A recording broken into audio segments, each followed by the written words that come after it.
Hey everyone, welcome to another episode of the Aravaipa Rides podcast. I have a special guest with me today, John Wyatt. He is a finisher of the Ride Across Arizona 2025. He was an ITT rider to this year. And John, correct me, but were you the final starter and finisher? Was there someone who came in behind you? Yeah, I think you I were was the last you one. were I the think last one. I think there's another tranche that's going out in September, Okay, maybe. excellent. Well, welcome to the show. Thank you. To everyone listening who doesn't know, listening and watching, John and I actually have been friends for quite a while, probably going on a decade or more at this point.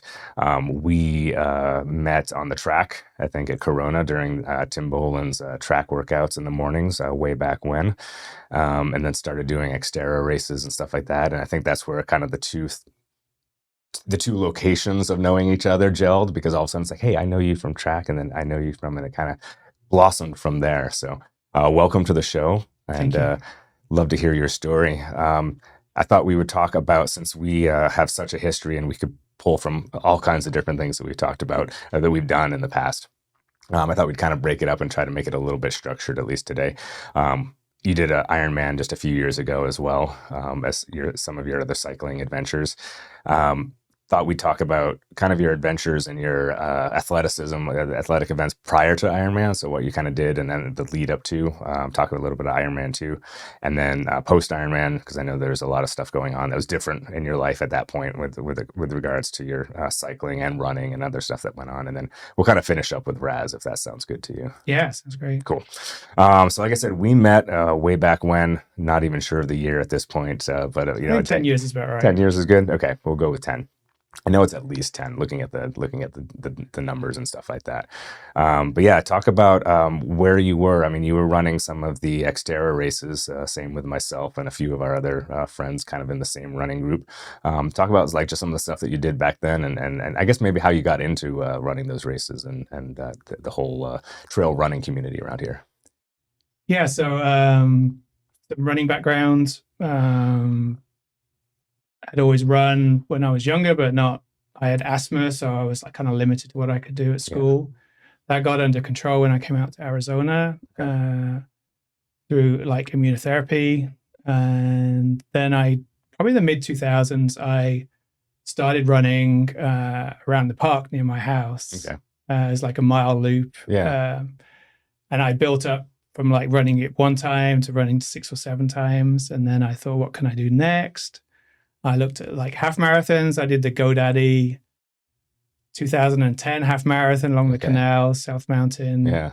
And then I also started working with Tim at track. He was my coach for a while. Right.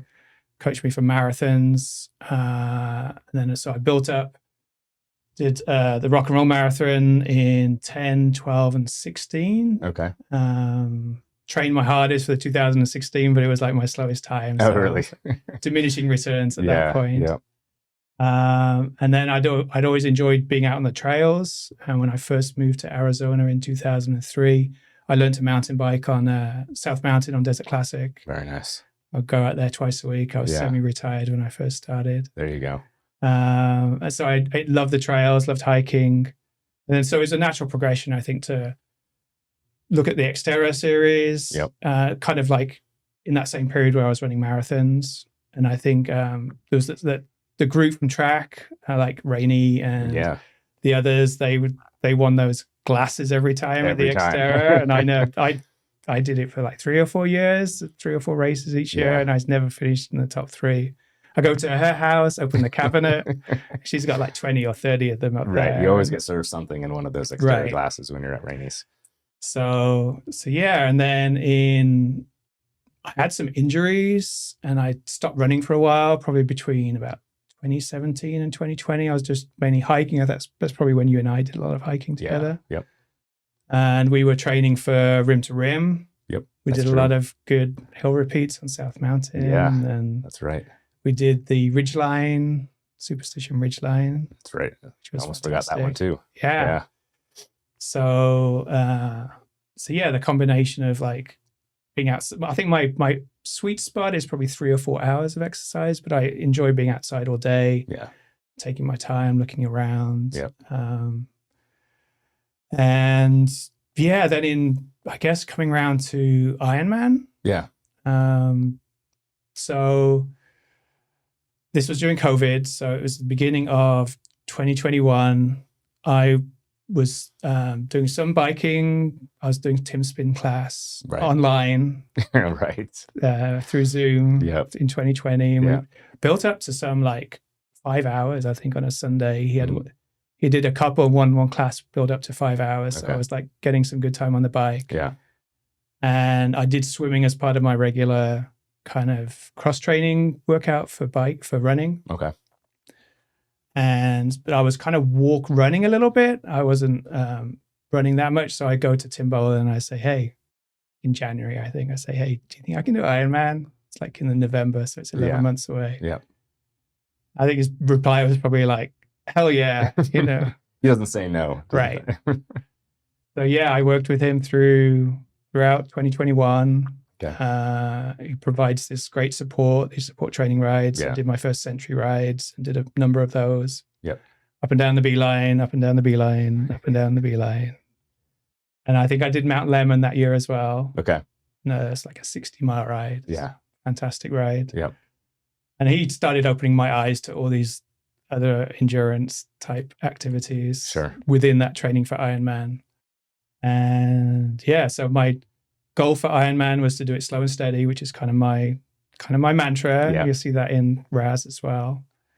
And I think I finished with about 25 minutes to spare. You have around 17 hours. Yep. And I timed it so I could walk the marathon. Okay. I had a friend come up to me on I think it was 3 laps. On the last lap said, hey, John, you better pick it up because they give a predicted time finish. Gotcha. Yeah. And so I walked around the last lap, but then did Ironman. Excellent. Break that down for us a little bit, since most of the listeners, viewers are straight on cyclists and mountain bikers for the most part too, not knowing the other two disciplines as well. And maybe, I mean, obviously, I'm sure just about everybody in our space, knows Ironman. It's so big, right. But kind of break down the race itself. Maybe just what was it like? What was the day like? If you can remember some of the emotions and feelings that you had during certain times as to how it felt, splayed out for you. That's what we're looking for. Yeah, I have a few images that are pretty strong from that time. Like, I remember where I lived at the time, we had a basement. I remember getting up at 4:30. I could probably get down there about 5. Okay. My wife, Lisa, would drop me off. Yep. But I'm down there with my kids and Lisa, and we're just like all staring at each other. We're not really knowing what to say. And I've got everything ready. And I've kind of struggled a little bit with nerves before events. Yep. So, and then, I get down to Tempe Town Lake in the dark and the music's playing, the announcer's going a little bit, and everybody's going into transition, checking their bikes out, pumping their tires up, saying hello to friends. And you go out and line up for the bathrooms, for the porta potties. You spend a lot of time waiting in the porta potty line. Then you start putting your wetsuit on, still in the dark. And then you start lining up along the edge of Tempe Town Lake according to what time you predict. Okay. Tim said I should go like way ahead of the time I predicted, so that just to make sure I finish the whole thing in enough time. Sure. Makes sense. So yeah, then you swim 4,000 meters, 2.4 miles in Tempe Town Lake into the sun. You start swimming into the sun. Okay. So the sun's rising. Yep. It's pretty amazing. There's all these spectators on the Mill Bridge. Sure. And you can't really hear them that much. But a lot of splashing. Yeah. And I remember coming across one of my friends at one point, and we were like swimming right next to each other. He was breathing on one side, I was breathing on the other side, and I was like shouting out to him like, poor. And he just didn't see me at all. The lake's pretty horrible. It's pretty disgusting. I remember this intense taste of gasoline at one point. Oh boy. Okay. And then I cramped up towards the end, but they have these great paddle boards and kayaks that you can just hang off. And I was working through cramps in my leg. And then, then you get out, you go into transition, which is like a tent, and you've got all these bags, and it's all amazingly organized. Okay. So I completely change out of my wetsuit, and I didn't have, so then I put my bike stuff on, and then you head out on the beeline 3 times from Tempe Town Lake up to Fountain Hills and back. And I trained for it a lot with Tim, so it was all very familiar. Yep. I knew what to expect. I knew it would be windy. it's always wind. The wind changes direction. One time you're going up into the wind, and next time the wind's behind you. And pretty steady and solid. And then I come back and again back into the tent to change into my running stuff, and then there's a marathon just to finish off. Just a marathon. The day, 3 times around the lake and some hills that they throw in. Right. Curry Hill is always a amazing support around the course. My youngest daughter came and ran some with me, which was lovely. And then Tim Boland has an aid station, and that time it was on the other side of the lake, on the north side. It's moved to the south side more recently. And I remember each time I came through, because there's an app and you can see where the athlete is. Okay. People came down, like my friend Bernie came down, I think pretty much every time, about a mile down the course. And she would run with me into the aid station. And I'd come back around, and then they'd be waiting for me. So it's great to have that kind of support and the other athletes out there. Yeah. With a field that large as the Ironman, just about every, wherever it is, that's not frowned upon, having people out there running with you, having more than one, or in that kind of like, not really, because they're not really pacing you, but they're, just supporting, I guess is the best word for it. So technically, I mean, anybody out on the course could have somebody running with them for that period. They don't frown upon it. Yeah. I think the participants are kind of broken down into 2. You've got your professional athletes. Okay. Who are like more intensely observed. I mean, on the bike course, if you draft, which a lot of people do, you get these kind of crazy penalties. Sometimes it's impossible not to draft because people are coming past you, and then you have to slow down to give them a gap. And then it's just, so the bike is a little chaotic, but the running there wasn't anybody on the course really checking. So I was like, I think only 10 people finished after me, so I was like one of the last people on the course. They weren't fearing your performance. No, so I was running with some of these other people, some other athletes, and then people would join me. And I think for the slower people, I think they really need that support, and no one really minds too much. I think if they get that sort of support, they're not supposed to give you anything. They're not supposed to hand you anything or carry anything for you, but they can be next to you. I think is the main. That's cool. The main thing, I actually didn't know that at all. So that is cool. And I see how the distinction between like your elite, where, followed by the rules, black and white, if you're going to be putting up some good times or winning or that sort of thing, obviously there's going to be a little bit more scrutiny on you. But for, let's just say, the average Joe who's, running somewhere in the back of the pack or the mid pack, all right, not to say bend the rules, but, this guy may not finish, so if it helps that his daughter's running with him or a friend's running with him for just a little bit of a mile, that definitely is pretty cool that they allow that too. And that's one of the other amazing thing about it. You as a very amateur, slow athlete who's just going to finish, I was racing at the same time as elites. Yeah. So they started earlier on the swim, so they would be on the bike earlier. So the only time I really got to see them, because they'd finished their run before I started my run, was on the bike course, and they were just like fly past, and they would be shouting instructions to everybody else, because there's all these amateurs that are like, hear this person going twice as fast past them, and they're just like panicking, going different directions and trying not to get in the way. And but those guys on their bikes, they were just incredible. And when you're racing against the best in the world on the same course and they're going past you, it's pretty inspiring. That's cool.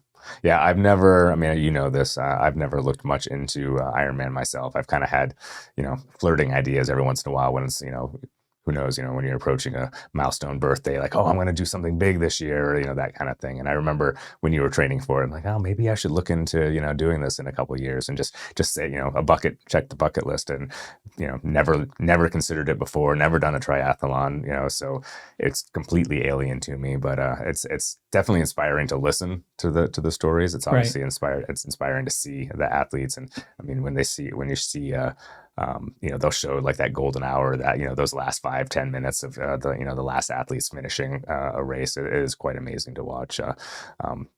So very cool, very awesome.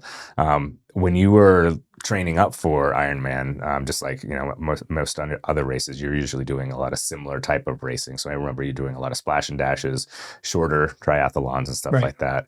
Of all of those, what did you get out of them? To move into the actual triathlon itself, or excuse me, the Ironman itself?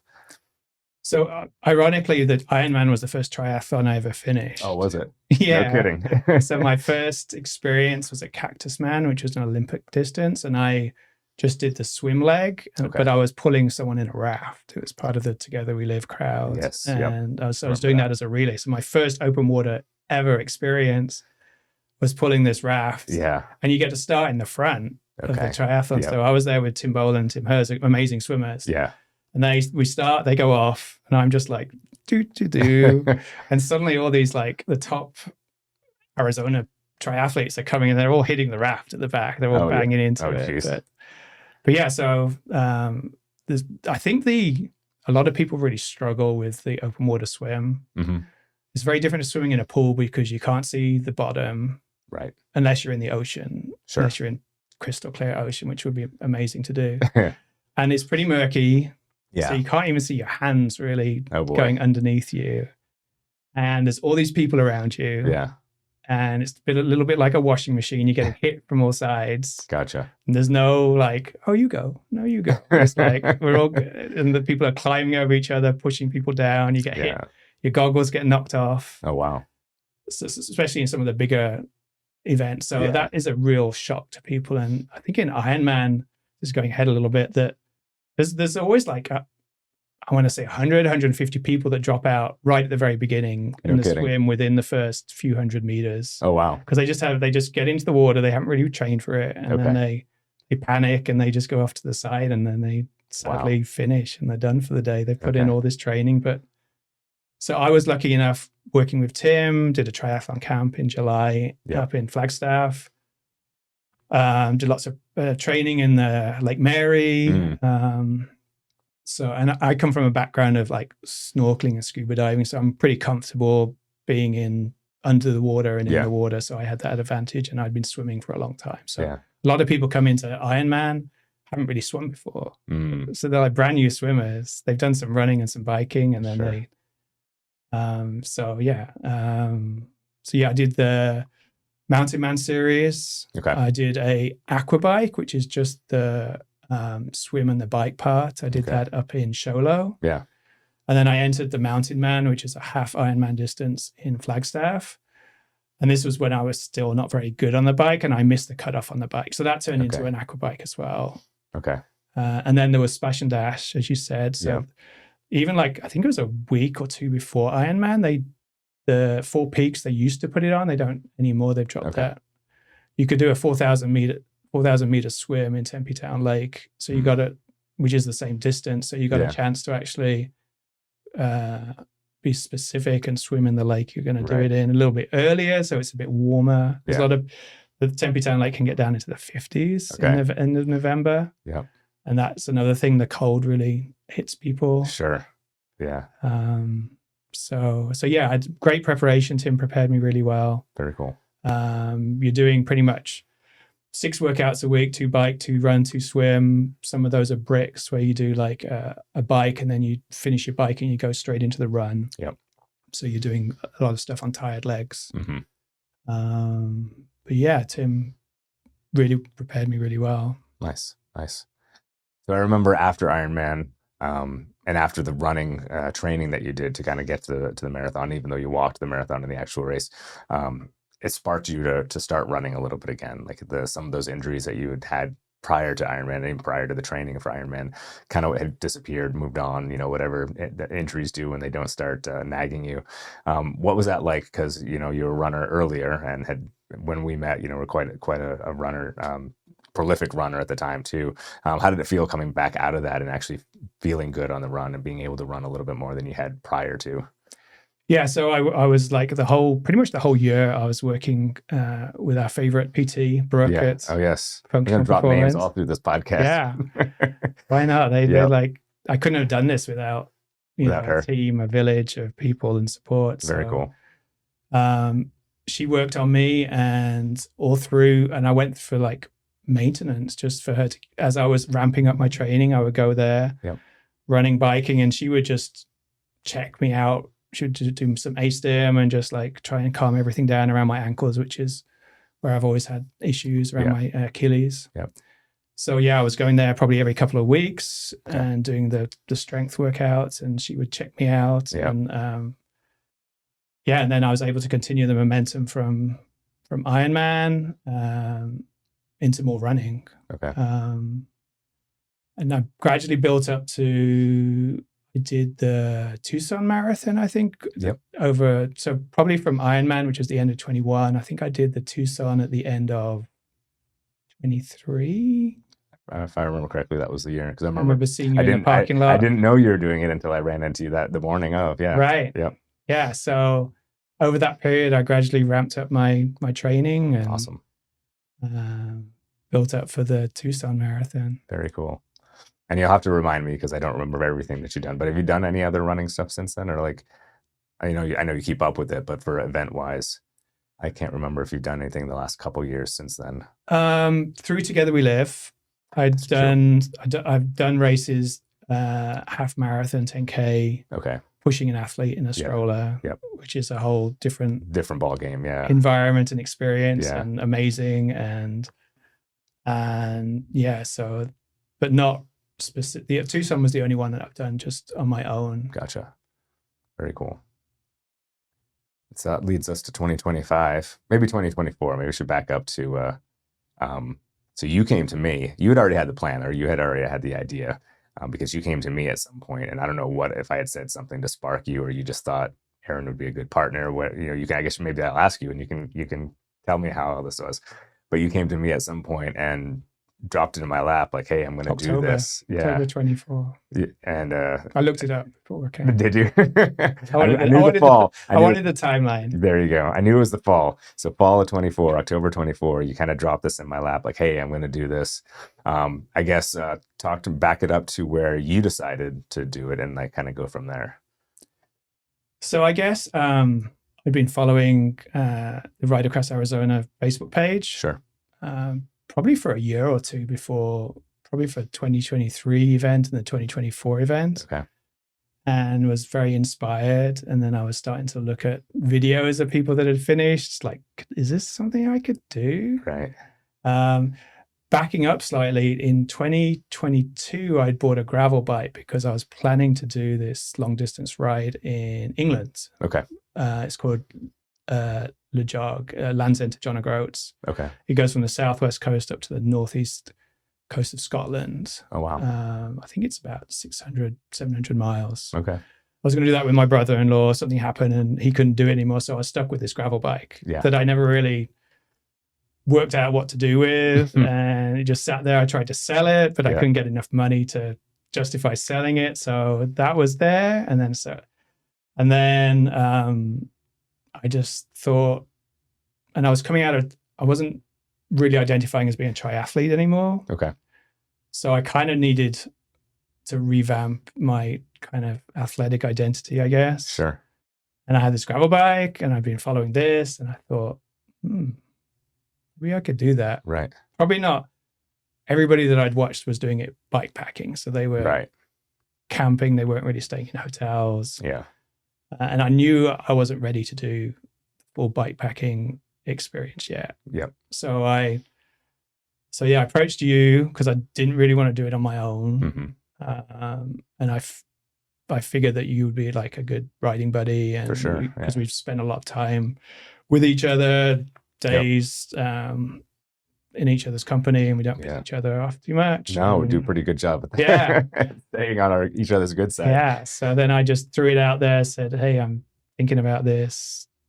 What do you think?" This is in October. Yeah. And so that sparked it off. One of the other things that goes back even further is this idea of a multi-day long distance endurance event. Okay. And it was when I was 16, my dad out of nowhere organized a long distance walk from the west coast of England to the east coast of England, across the north of England. Okay. Coast to coast, it's called.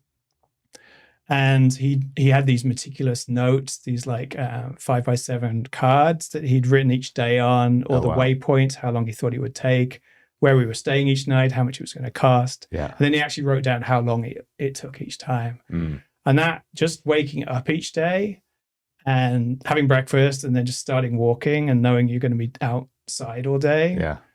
Was just amazing. And when my kids were the same age as me and my sister, when we did it, I was trying to think, could I get them to do that today? And I don't think so. I don't know where my dad got this idea from, and my mum did it and my sister did it as well. And we weren't really prepared or trained for it. We had these backpacks that we got a few weeks before, and we were staying in a bed and breakfast and youth hostels, so we weren't camping. Okay. But we still had carrying a decent amount. Sure. And there was 3 20-mile days. Wow.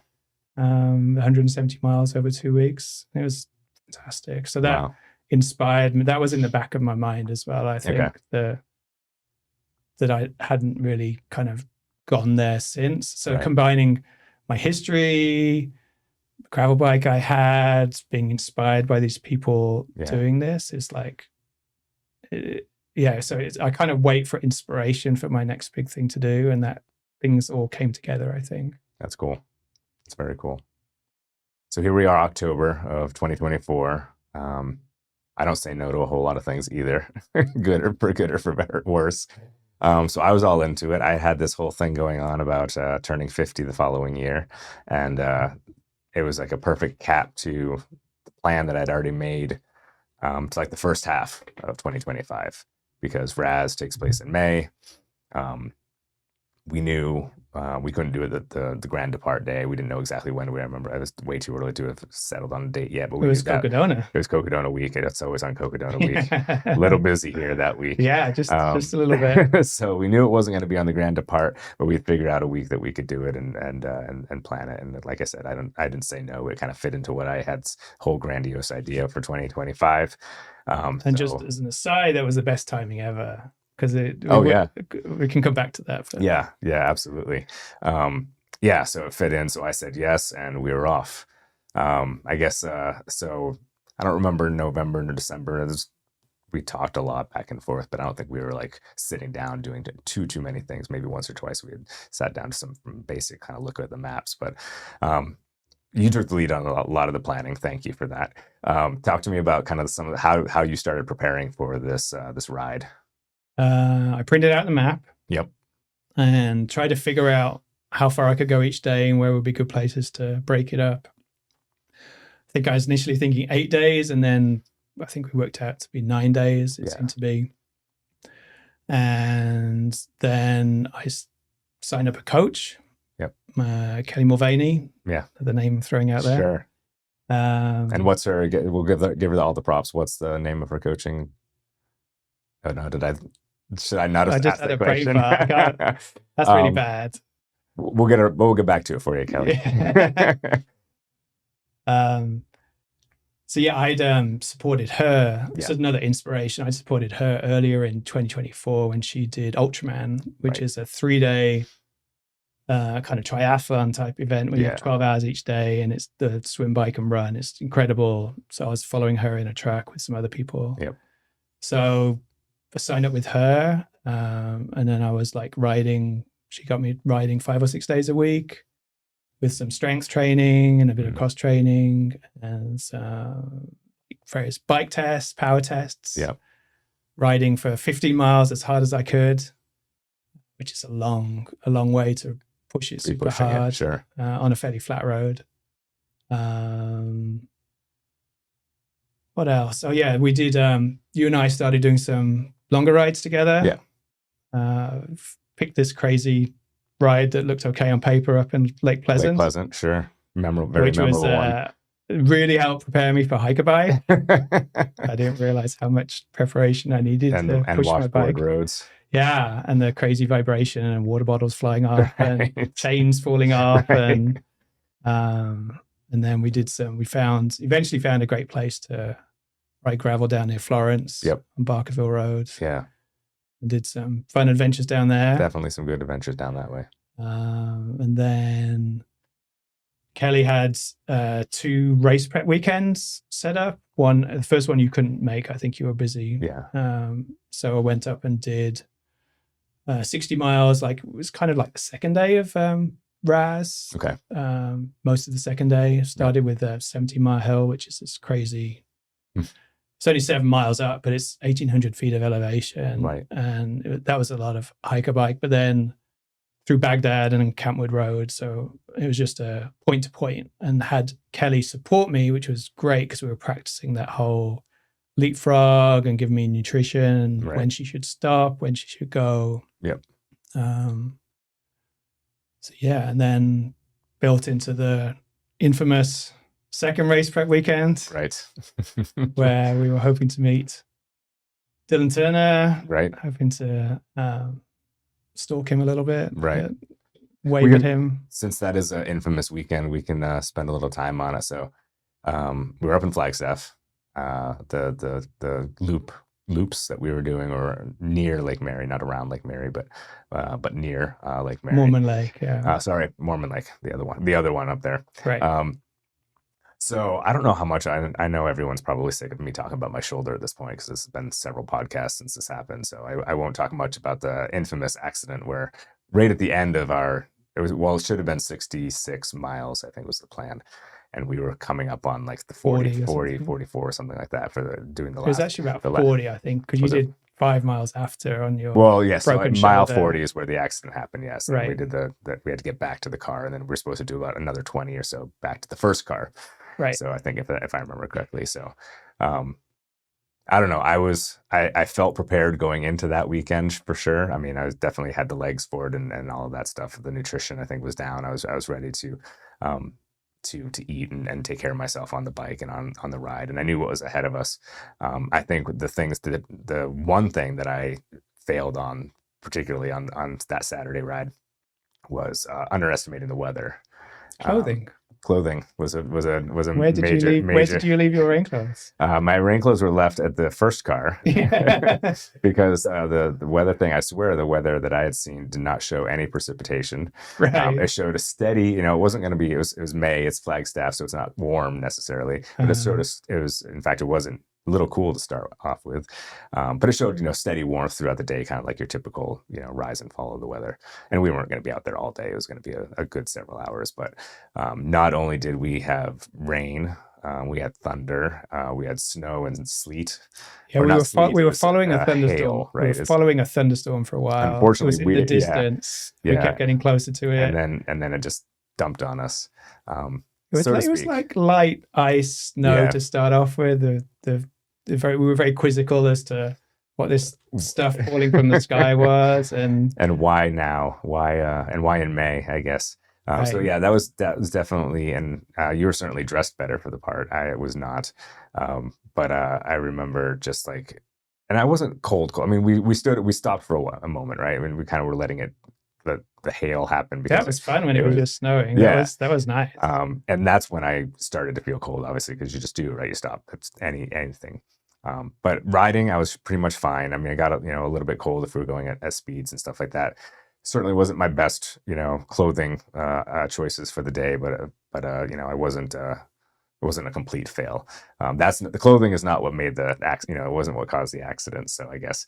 But it was those slick roads. They didn't help very much. The slick roads in the sand. I remember backing up a little bit on that. So like in between the snow and getting to Lake Mary Road where we rode back on. Mm-hmm. I remember like you getting colder, but we were like riding really fast. Right. When I came through there, like the next day, because I did some of that again, yep. I was like, how do we go so fast along this? Because it was not a great surface. It was really bumpy. We were riding super fast to keep warm. Yeah. We got to Lake Mary Road and I said, Aaron, just stay behind me. Right. No, because I had my rain gear on and I'd protect you from the wind and the rain. Kind of cut it for me. I don't know if that worked very well because I think you got sprayed from my back wheel with like muddy water. My face was peppered with sand the entire way coming up off of your tires. I remember going back and forth between getting really up and close and kind of hugging your rear tire and then like not being able to see enough because I couldn't keep my eyes open. And having to back off a little bit and then trying to catch up and get into that pocket again. Because we were hauling too much wind to try and get back. Yeah. We were like fast. pushing the higher zone than I was anticipating. Right, same. Yeah, nothing about that part of it was what I was expecting for the ride at all. So that was certainly I was out of my comfort zone at that point because I was just not to say trying to keep up because it wasn't physically trying to keep up, but it was just let's just get to where we need to go and get this segment done and figure out what we need to do get next. Back to the car. Are we either gonna stop, or are we gonna maybe give us some time, see if the weather blows through, finish up, or whatever the figure out what that plan was. Of course, that derailed a few minutes later when I decided that I didn't like keeping the rubber on the roadside down, and decided to skid across the pavement on my head and my shoulder and land. I wasn't quite in a ditch, but I was definitely on the side of the road by the time you came back to get me, with my stuff just strewn all about. Yeah, I think I had the advantage in having the slightly wider tires and maybe a little bit more time and experience on a road bike as well. Definitely more time experience on roads. I mean, aside from having a 10-speed as a kid, which was transportation, not athleticism at all. No, and that's we're talking 40 years ago. So I've forgotten anything I learned about having skinny tires. It was a hard corner because we were coming fast. It's like one of the fastest sections on Lake Mary Road, just before you hit a really amazing down. It was the beginning of a really amazing downhill. Yeah, sharp left-hand bend. Yep. A lot of gravel in the middle of the road from the traffic had been pushed out. It was wet. Yeah. And then I picked a line and wasn't too sharp and went around. And I think in hindsight, I probably should have slowed down quite a lot, and we should have not really taken it at quite the speed we did. Right.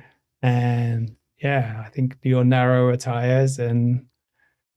Yep. I think some of it was, we certainly could have slowed down. I think the in hindsight, I mean, obviously, I think speed was a little bit of a factor, but I think what was more the factor is that I didn't have the visibility being tucked in behind you. I didn't quite have the visibility that you did, and you couldn't spot your line. My line was whereas just I picked my line just right, I was looking where the gravel was and not going through the gravel, and and I was just sort of following behind and hoping to stay on the same same path as you.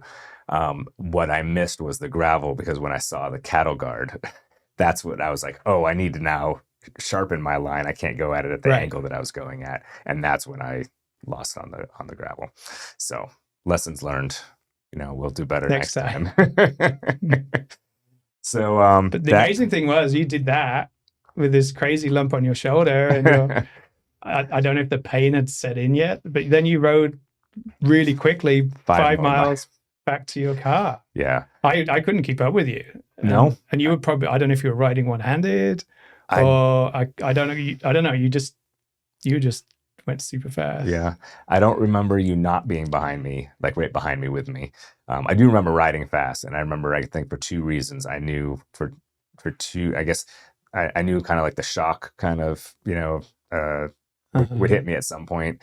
I also knew that the adrenaline that was, definitely going through me was going to stop at some point, and I was going to definitely start feeling more pain. I really don't remember. I remember feeling pain.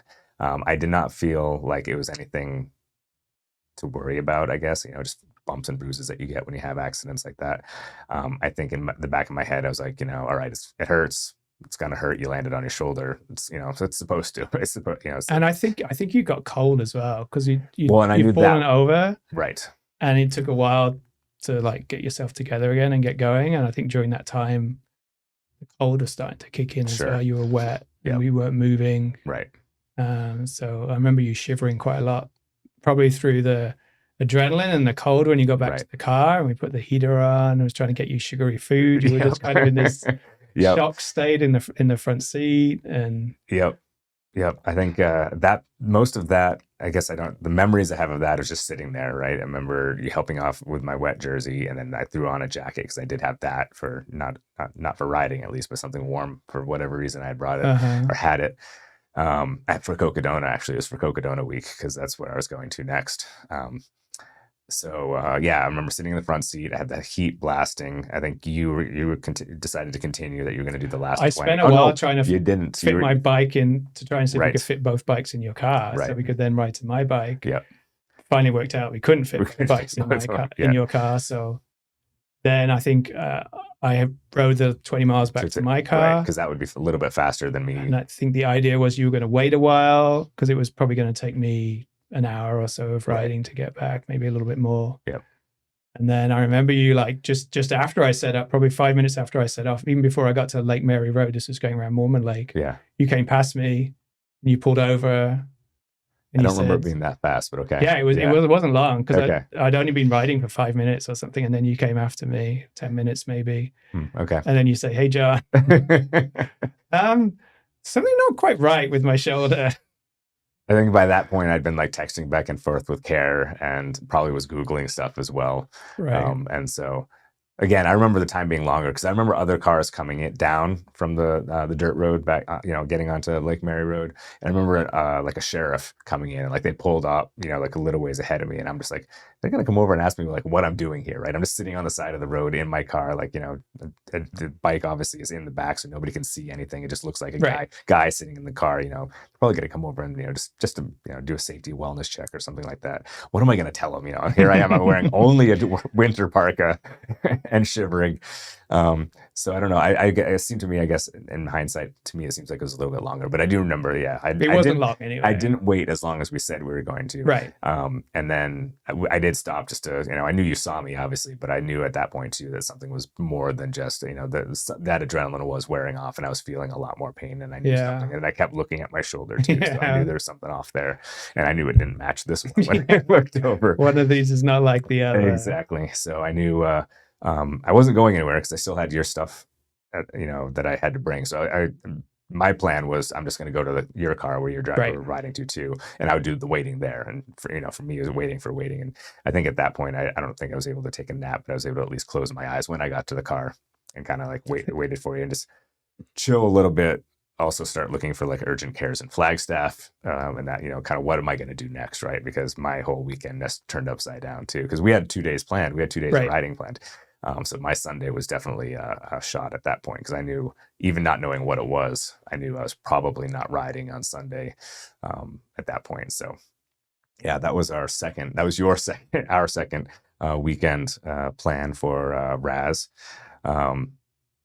Didn't go as well. That was I guess it was that night when I went to the ER, and they kind of confirmed everything that was going on, took the x-rays and stuff. So I knew that I was pretty much out for the rest of, not only the rest of training, but for the ride itself. And the rest of the summer. It was only 2 weeks away, I think, at that point. Yeah. And then of course the rest of the summer too it was completely shot. So I hadn't been to any specialist at that point. It's literally just the ER doc and x-rays and that kind of thing. So gave you the call and let you know that definitely wasn't showing up tomorrow, Sunday, and was most likely out for the whole thing. So anyway, kind of throwing a bit of a wrench into your plans. You decide that you're not going to stop, that you're going to do it as a solo rider. Yeah. It's you put the work in, that definitely deserve to get out there and to go do it. So how was that for like that, that 2 weeks of like kind of like flipping that mental preparation, probably a better word. Now you don't have me as a companion for 9 days for this endeavor. What did you start doing? What did you start thinking about? How did you start changing up your approach to it those last couple of weeks? I don't think it changed that much, because whether we were doing it together or on my own, like the nutrition and the timing and my pace. I think one of the things that we worked out when we were riding together was that our paces are different. But that I don't think if we'd ridden together, I don't know how much time we would have spent together. Probably some of the times you'd have been ahead, and then you'd be waiting for me. So I don't think it really affected the preparation, because I'd done all the preparation by that point anyway. And everybody was booked. All my support people were all booked. Right.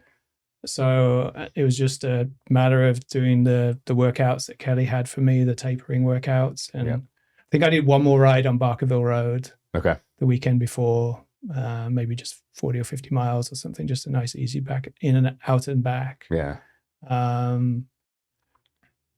So not really a huge impact on the ride or the preparation at that point. I don't know how to take that. I'm there, I'm not there, it doesn't change. I mean, I get that, some of that stuff is not going to change, obviously, but I was slightly worried for like how I would spend my time during the day. Right. Like now you're all up in your head, right? There's no. Yeah, but the support, I would see someone like in the support vehicle probably every 45 minutes. Right. Okay. For most days, there was one day when I was out on my own upon the second day up on the rim, because the road was too rough for a support vehicle for my pilot that my sister was driving. yeah, so most of the time I'll be seeing someone, and Kelly even did 3 days. She rode her bike with me a little bit. Yep. The first day, and then the last 2 days we found time to ride together, which was great. So, yeah, so I think I would have, even if we'd ridden together, I think it would have been long periods of time when I would be on my own. For sure. So yeah.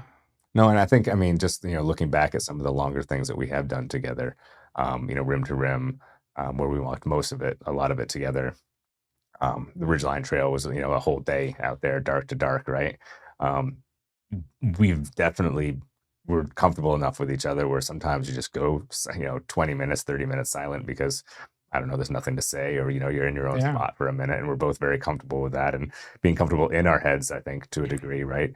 Where all of a sudden you can come out of it and say, John, what have you been watching on Netflix lately? Or, completely random, it's not like, oh, look at this view or look at this waterfall or whatnot. It's just a totally random thought. Like maybe you were thinking about, maybe I was thinking about, what I've been watching on Netflix, and I just want to know what you're on. It's like a totally random. And we just go into an hour-long conversation of what we've been watching, and that delves into something else sometimes. And sometimes we talk about the kids or whatnot, but yeah, we do. We have like a pretty good pattern amongst us of being able to like we can be side by side or right in front of each other, and no need to fill the void with some kind of conversation that's either doesn't have to be said, I guess, right? So that's good. All right, I'm glad because I was honestly I mean I felt bad and I said it all that when it all happened, but I honestly felt like I in a way, I'm not sending you out there, but I'm leaving you out there, right? To do this by yourself, even though this was your idea in the first place. In hindsight, I think I missed out on some pretty existential conversations because there were some really dark times during the ride where it was like really hard. That when you're struggling and you don't know whether you're gonna be able to finish the day or the next day, and then there's all those things going on in your head. Like it would have been interesting to see if like you and I both having those same crazy emotions and thoughts and at the same time, and whether we would have helped each other, or whether we would have like just helped each other spiral down further. Yeah. So. Yeah. Can we pull each other out or push each other further in? Right. Well, we'll have to save it for the next adventure and find out, I guess. All right, so we've talked about leading up to it. You started your adventure on a Monday. Was it Sunday? Yeah, I think I drove up on the Sunday, the 17th, and started on the Monday the 18th. Morning. And that was 2 weeks after the grand depart of the official, exactly 2 weeks. The official grand depart, because that was the week that we could both get after, right? Right. So you get off. Kelly drives you up. She's your crew for the first couple of days. Probably, I mean, I'll let you talk. Probably like the hottest part of your journey because more desert. You haven't climbed up into the mountains yet, so I guess before I start talking just about specifics in the weather, I guess kind of start us with day one. What was it like? What was your what are your thoughts? Going back to day zero, or night of day zero, I'm talking about heat. Like during the night, I'm getting up all during the night. I'm changing the air conditioning. It feels too hot, too cold. Oh, okay. Thinking it's just nerves or I'm just uncomfortable. And then I wake up in the morning and I've got a bit of a scratchy throat. I've got a fever. Right. Okay. Yeah. It's like, oh, holy crap. I've got this cold when I haven't had a cold for probably a year. Okay. And I get this like virus thing the night before. Right. The hardest thing I've ever done. And then it's, well, I'm here, so I talked to Kelly about it, and it's just not really a thing at that point. Okay.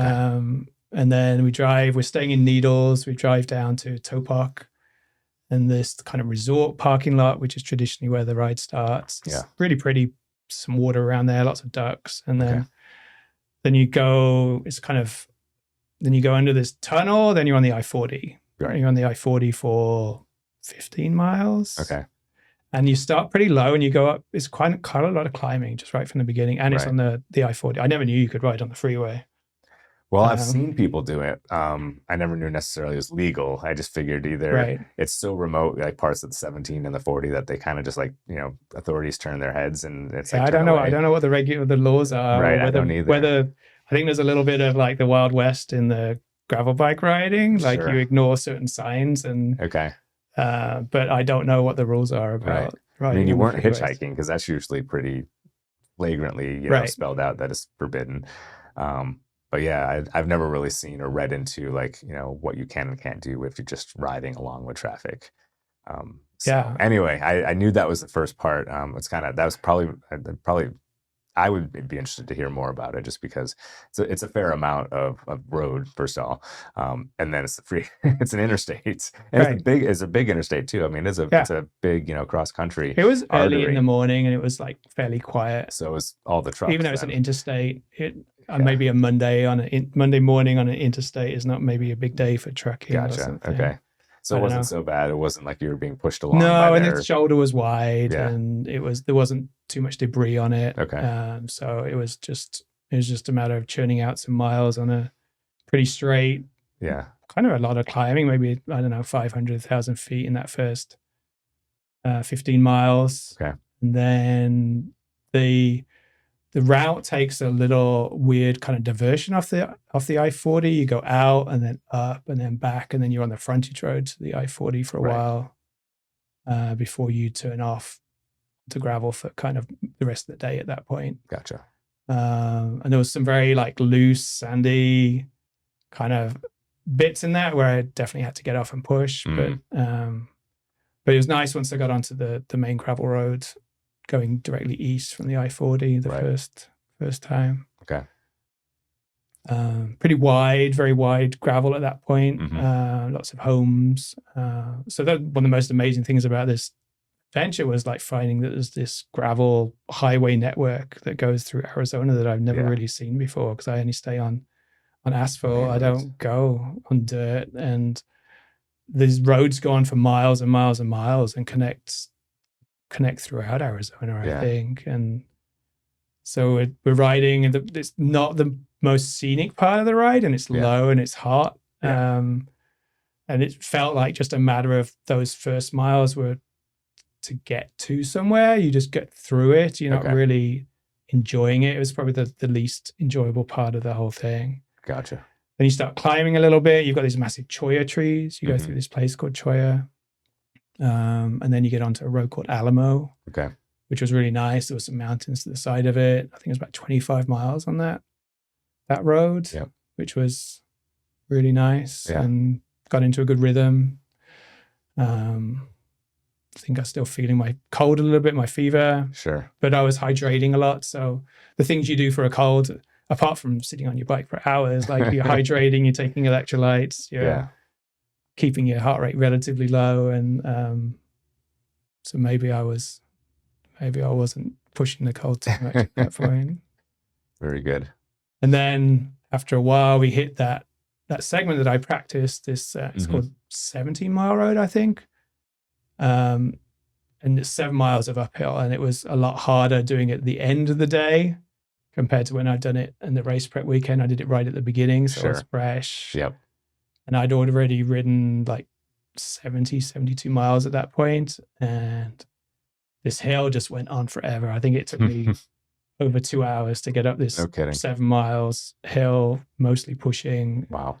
And there's sections where you're pushing and your feet are slipping on your bike because it's just crazy steep. Wow. Like, I think Craig says it's like 30% in some sections. Wow. Holy cow. So yeah, wondering whether Kelly would be able to get up those hill sections in her escape. I think she couldn't really stop very much. She had to keep her momentum going. But then you finish with a nice long 6-mile descent to the 93, which is where we finished for the night. Yep. I lost my voice during that day. My voice went most days because of the wind and the dust. But that day it was completely gone. I was trying to talk to Kelly in the car. We were staying in this little motel in Wickiup. Yeah. And my voice was just kind of whispering. Yeah. Gee. I had all these things I wanted to tell her. Yeah. And like feedback and thoughts about the next day, but I had no voice to share it. Well, I know you brought some notes, and I think you said you printed out like your entire Facebook, I guess you could say, storyline of it. So maybe to back up before I say that. So John, you did a Facebook post every day, a bunch of pictures as well, and kind of your thoughts on the day, and just kind of like what you just went through us with day one, day two, rather than me ask about day two, day three, day four, and kind of go like that. I figured I'd love to just open it up and say, you don't have to read obviously word for word, but kind of, bring us through your days. What were the high points of the days? What were the low points, if you want to talk about those? What cool, scenery did you see, or something that was, that kind of stood out on that piece of the section? Anything else? And I kind of free form it, day 2 to day 9, kind of tell us about this adventure, because I was obviously keeping track. I was, following along every day. I had a little bit more at stake, in your progress than some people. So I was excited to always hear about it and see, and we eagerly awaited that 4 or 5 o'clock time period when it would pop up on my feed. Right. But yeah, just kind of give us a summation, I guess, of the next few days and how things went. Yeah, it was a good thing to do each evening. Became part of my routine. Would be have a shower, eat something, and then sit on my bed and write some notes on the notes app on my phone, and then pick some photos and videos that I'd taken each day. And I think I always had to post the pictures and the videos first. I can't remember but I couldn't put it all together at the same time and put all the tags and everything in. So that was a good way of processing what I'd gone through each day. So yeah, the first day finished on the 93. We stayed in this tiny motel in Wyatt, which the only other thing in Wyatt, there's 5 gas stations. Okay. So I've got this cold, I'm feeling awful, and Kelly she buys me some super expensive NyQuil. Okay. It was $6 a tablet or something. And then we find the next day she finds the bashes, and we get it a lot cheaper. Yeah. So I took NyQuil all the way through every day just to help me sleep and to take some of the. So, and Wyatt is this tiny motel. I guess I don't think I slept well at all the whole time. Okay. I got probably 5 or 6 hours of sleep most nights. I think after riding all day, I think your body doesn't slow down enough to get deep sleep. Yeah. You never, so the body's processing what you've done, and it doesn't, you would think that, or maybe it's just my age as well. You would think that doing exercise all day, you'd sleep so well at night. Sure. And then you're I'm worried about my cold. What about this? What about that? What am I going to feel like in the morning? Sure. So we wake up in the morning. And I think going back to the end of that first day, when I was talking to Kelly, I felt like I only had a 5 or 10% chance of starting the next day. Oh, wow. I felt so bad and so awful and so tired. And it's I think I might have said to Kelly, I don't know if I can do it. And she said, let's just wait to see how you feel in the morning. Yeah. And just get going, and then just take it a mile at a time. Yeah. It's the right thing for the coach to say. Right. So day 2 starts on the 93. So riding on the highway again, riding up a hill for 15 miles or something like day 1. And then there's a long 30-mile road up to Baghdad. So a lot of 45 miles of road at the beginning of day 2, which was kind of good because I got to travel a long distance, but on road. Yeah. Again, not the most interesting scenery. Okay. And then once you hit Baghdad, which is this oasis in the middle of nowhere, this mining town that obviously has a lot of money. There's a beautiful school with all these green playing fields, and there's a park. And before that, there was just nothing. It was just desert. And suddenly you hit this amazing town, and there's a bashers there. Okay. So, and then we get up onto this road called Campwood Road out of Baghdad, which took us all the way kind of to Chino Valley. I think that was another 40-mile road, maybe.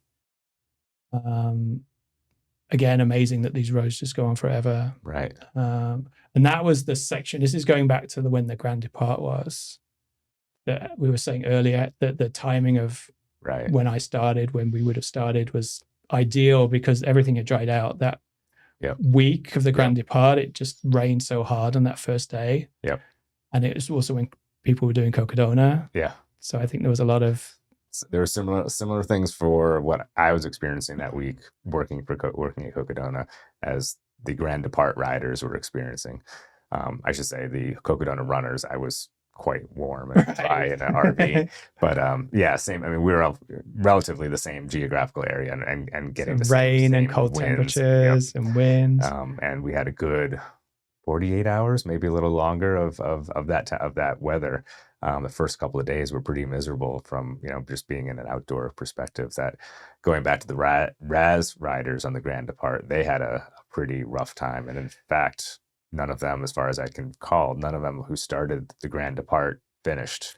It's not quite true. Okay. Because Jenny Kelly, she finished. Yes. But no one of that Grand Depart did the whole route. Okay. With diversions. So just after Baghdad, there's this section on Campwood Road, which is fairly low down and fairly flat, and it's more muddy. I think that the first section was like gravelly, sandy. Yeah. Whereas this had more vegetation, maybe more mud in it. And I think that was the death mud section, which is a term that I learned when I was following the Grand Depart riders. Right. So that was another thing that I was doing, like in between. Sure.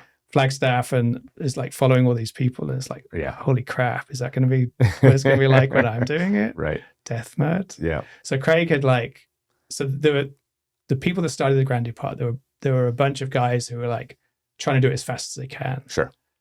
And so pretty much everybody got to Baghdad, and I was watching on track leaders, these little dots of people going out to where the death mud was, and they would be there for a while, then they would just come back to Baghdad, watching all these people. Yeah. So I knew roughly where that area was. Yeah. And Craig actually did a reroute via Prescott on roads. Okay. Because there's a road that goes from Baghdad to Prescott. Yeah. So a few people on the Grand Depart kind of got as far as Prescott, I think. And then it was going to go from Prescott up to Ash Fork and then to Williams. And then the rest of it would have been all right. Yeah. But the top athletes, if they couldn't, they just gave up. There was like 2 or 3 people that gave up kind of instantly. Okay. A bunch of other people were trying to think about it a bit more. Yeah. And I think Jenny Kelly was the only one who followed and there was another guy, Ethan Albrecht, he started just afterwards, a few days after, maybe the day after or 2 days after. And he followed that reroute. So he was another person that finished the ride across Arizona, as well as Jenny Kelly. Yeah. And Dylan just before. Right. Dylan was lucky because he went out ahead of everyone. Well, lucky he got to sleep in a snowstorm, right? And everything was frozen when he woke up in the sense of the mud. The mud and that, no mud, fun. He averted that by going early. Right. You were lucky enough to do it later. I had fantastic weather all the way through. Yep. So yeah, I think I started day one. It was in the 70s when I started, probably got up to mid 80s. Okay. Day 2 got a little bit warmer. Yep. So yeah, and then the end of day 2. So day 2, you go up to 5,000 feet. Yeah. Kind of a lot of climbing. I think it's maybe 7,000 feet of climbing on the second day. Mostly kind of nice riding. And then the final section down into Chino Valley, which is where we stayed that night, was beautiful, wide road. You could see the San Francisco peaks in the distance. Nice. And the vista, you got Prescott Mountains off to one side. You can see the Flagstaff up over there. It was just beautiful. It was like, that would be a fantastic, I think it was, don't know that. So that's Campwood Road. Okay. So that section of Campwood Road is just gorgeous. And then we stayed in Chino Valley, in the Best Western overnight. And what was good, I still had my cold at that point, but day 3, the way we'd scheduled it was just a short ride, relatively short. It was just 48 miles. Up on Williams Valley Road to Seligman. Yep. And it was perfect. It was only, I think I took it slow. It took like 6 or 7 hours. A lot of washboard. I saw the graders out there. Yeah. There are like snowplows. Yeah. Yeah. That's another thing, like through this gravel thing, who knew there was this whole infrastructure for smoothing out gravel roads and how much I would learn to love these grading machines and how much they could change a surface from being pretty awful to pretty amazing just like that. Yeah. So yeah, and I met a couple of people on day 2. Okay. Which was great. There was one guy, a guy and his wife in a truck. And what did they say? Oh yeah, there's Dave and Kelly. They were driving a white pickup truck, and Dave comes to me and he says, "Are you doing Ride Across Arizona?" Yeah. He's coming the other way. Yeah. Because I think he lived in a ranch in that area, so he's pretty familiar with what was going on. Sure. So we stopped and chatted for a while. I think over the whole thing there weren't too many interactions with other passersby. Yeah. That was one of the best interactions I have. And he'd done Ride Across America a couple of times, which is like leagues more than sure. what I ever did, because they have to do it within a certain time period. And oh wow, okay. It's so he'd done it like quite a number of years ago, and he was asking me about my bike and what gears I had and what I was using, and so it was great to have that conversation. Yeah. And get into Seligman on the Route 66, staying in a little motel.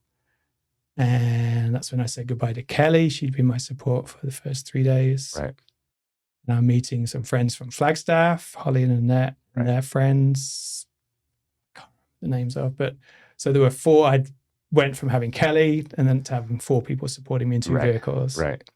Which was a little over the top and a little unnecessary. But Holly and Annette were going to do it, but their friends decided just to come along for the adventure. Right.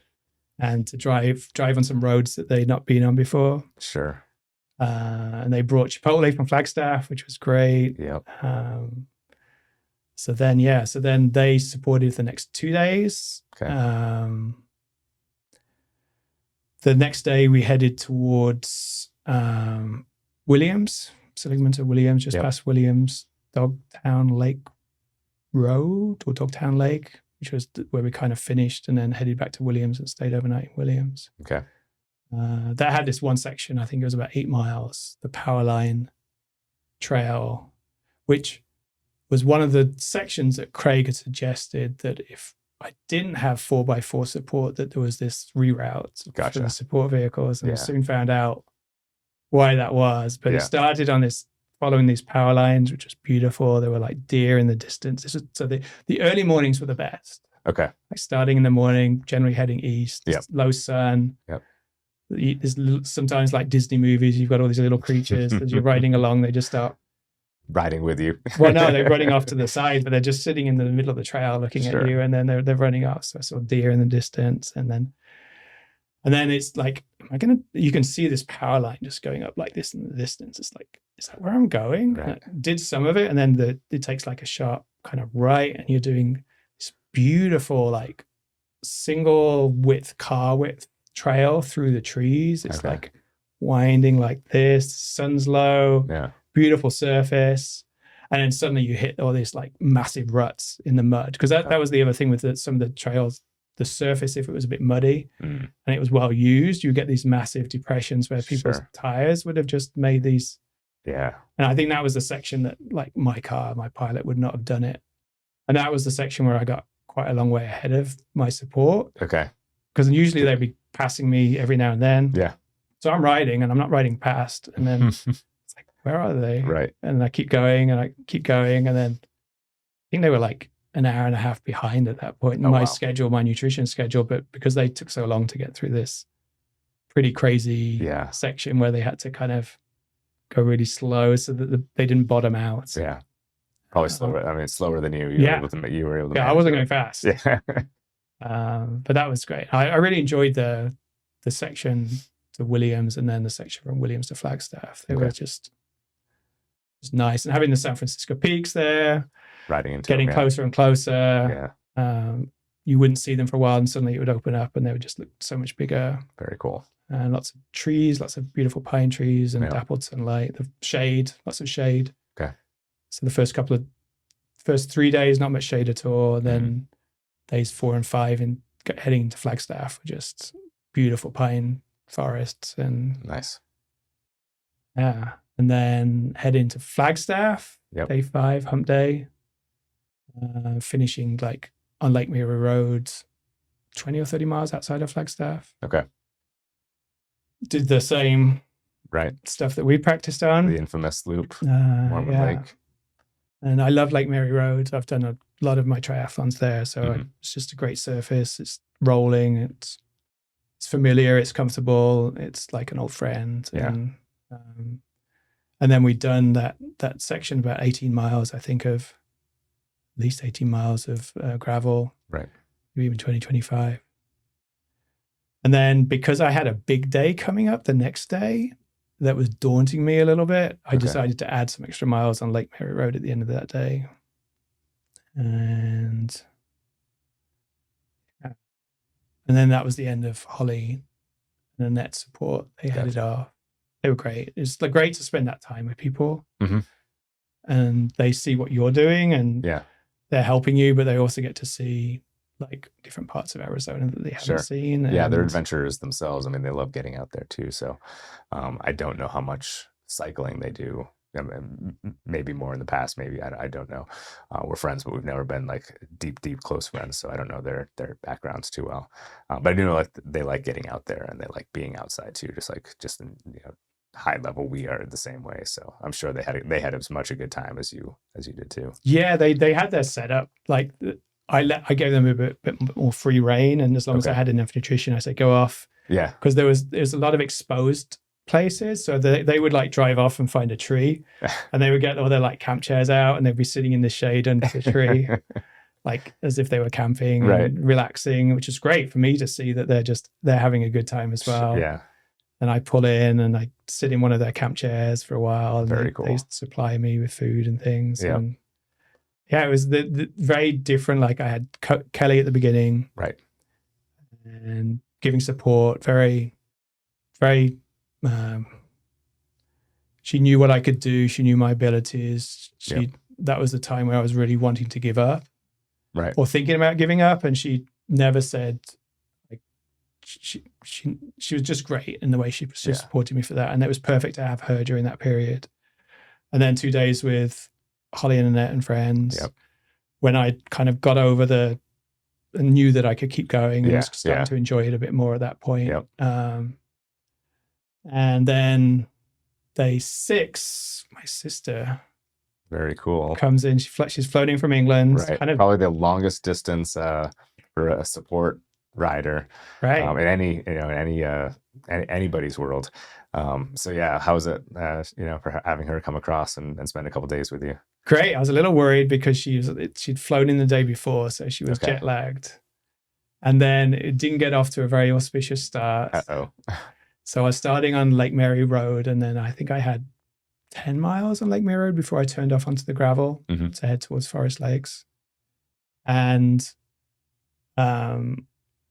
I turn off and I'm just waiting for it's time to get some support at that point. Sure. So I've turned left, I'm waiting, and I'm watching the road, waiting for her to come. And I see the car coming, and she just goes straight. It's like, oh, I didn't know if that was like a sign of things to come or not. Right. And then she'd missed the turn. Yep. She was getting used to the navigation, the CalTopo that she was using. Following that. Yeah. But then it was great to have her and to have her support. And I'd spent some time with her the night before in Flagstaff, Best Western there, and we caught up, and having her there all through that day. Some pretty. She's done some like off-roading before, like in Morocco. She's done a trip there in her old Land Rover Discovery. Nice. It's a little different to driving a Pilot over some of these roads. Sure. And mainly dirt. But the road from where we started into Forest Lakes was pretty interesting. It was some pretty steep downhills and uphills. There was a sign that said road closed. Oh, okay.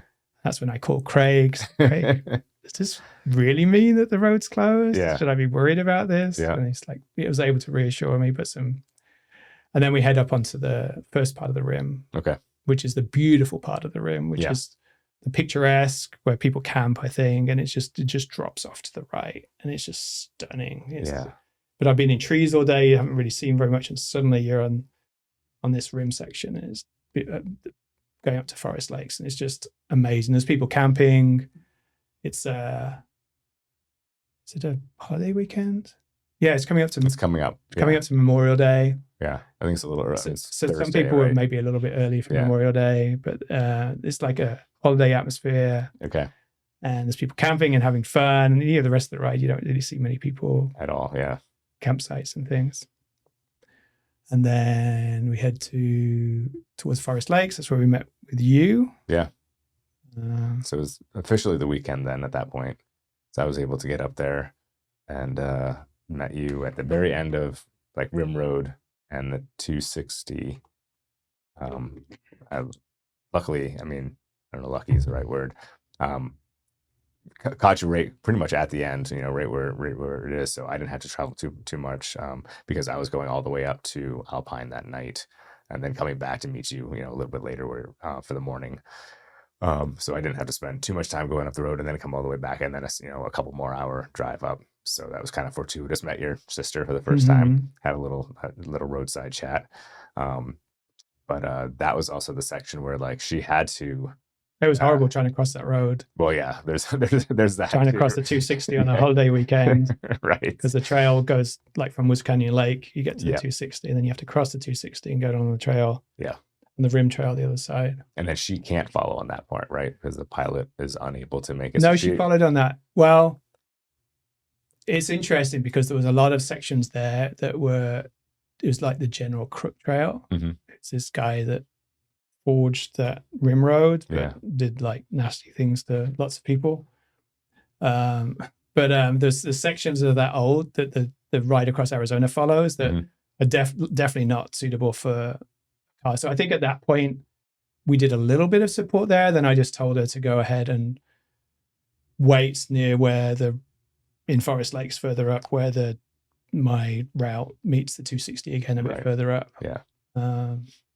So yeah, the end of that day on my own for a bit longer, but it was pretty. There were lots of wild horses. Nice. It was an interesting trail, like kind of like power line type trail again, a little bit. Yeah.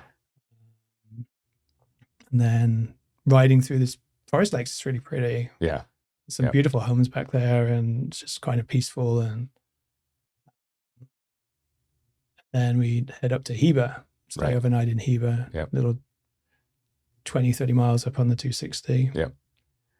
And then the next day was the day that the pilot couldn't go on because it was on the section of the rim from Forest Lakes to Sholo, where you're at like 6,000-7,000 feet and it's just covered in river rock. Gotcha. There's like the surface high up in the air and it's just these boulders that are like this big embedded in the dirt. So that was one section that Craig said that definitely shouldn't. And it turned out that I think it was like 45 miles on that before I would meet Claire again. Okay. So I took a backpack with me for some extra water. So that was the time that I got a taste for being on my own, really on my own. Yep. I think I only met 2 or 3 people in that whole way. I assured my sister it would be really busy. There'd be lots of people. Yeah. So she wouldn't worry. Sure. And there was a point where I felt like I was running out of water a little bit. But I saw a few people and they were able to share a little bit of water. Yeah. Which is great, again, to ask and for people to help out. Yeah. But that was really, really slow going. I think that's where Jenny broke her bike. Okay. When she did it. And she had to go up to Overguard, and then she took a trip down to Fountain Hills, I think, to get the bike repaired. Then someone took her all the way back up again. These amazing angels that help out. Yeah. And she said, I think she went down this section really fast downhill. And so it was slow going uphill and it was slow going downhill because it was just so much vibration. Thank goodness I had the redshift, the seat post and the stem. Although the stem, I think, again, this is a question for the end. Okay. But I think if I was to do it again, I would not do it strictly on a gravel bike. I think I would do it on some sort of endurance kind of mountain bike with front suspension. Yeah. Just because and it took forever. I think it took me 7 hours to do that 45 miles. Wow. So that again was like worrying a little bit about the water because I thought it was only going to take 5 hours. So I had enough for 5 hours. And it was windy. It was but it was amazing to like be out there in the middle on my own. Yeah. And to the solitude and relying on myself. And it was like every day had like different challenges. Some days it was just like endless uphill. Yeah. Some days like that. Like the first day, it was my cold. This was just trying to deal with the vibration and also trying to deal with the being on my own. Right. But it's kind of beautiful as well. Of course, yeah. Then hit Sholo.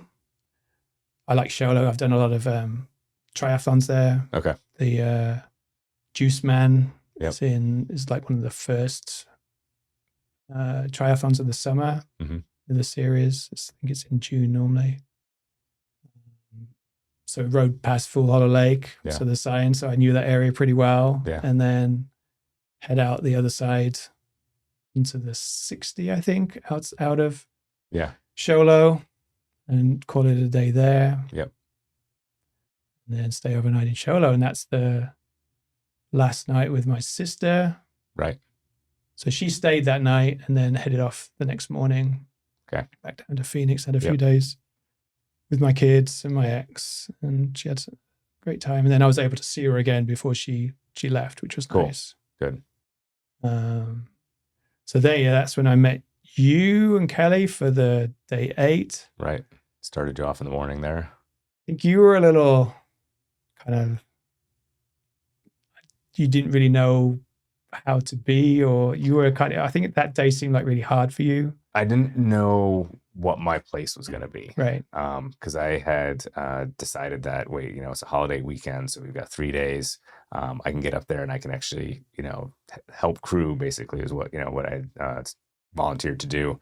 I knew you had Kelly already lined up. I knew that she'd already done, the first 3 days with you anyway. So she also, not only was she your coach and, has experience with doing this stuff on her own, but she had already been accruing you. So she already had like a routine down, even though she'd had a few days break.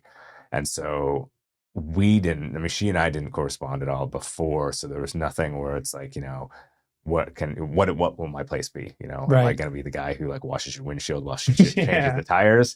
Or am I going to be the guy who just like, gives you some verbal, moral support, can set you on your way and she'll take care of it all? Or, are we going to go in the same car?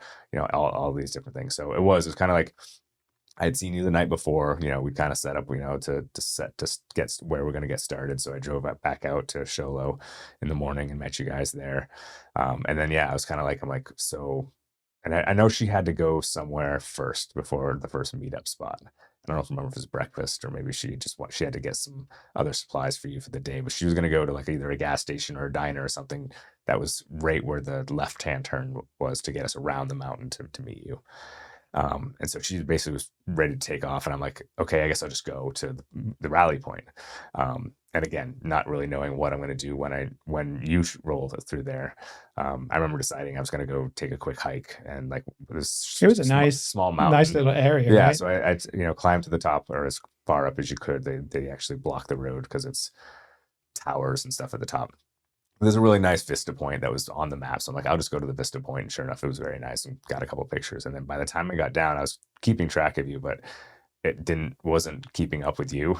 So I get back down and Kelly's like, he's already gone. So I missed you at the first point. So not only do I not know my place, but I missed the very first time I could really do anything. So there we go. Again, now we're at a point where it's like, well, we're not going to jump into each other's car, like we're each going to take our own car. So we're, both committed to that. And so it's just like, okay, I'm just going to get in the car and follow you to the next spot. And then I'll have the same questions. What's my, am I washing the windshield or, that kind of thing.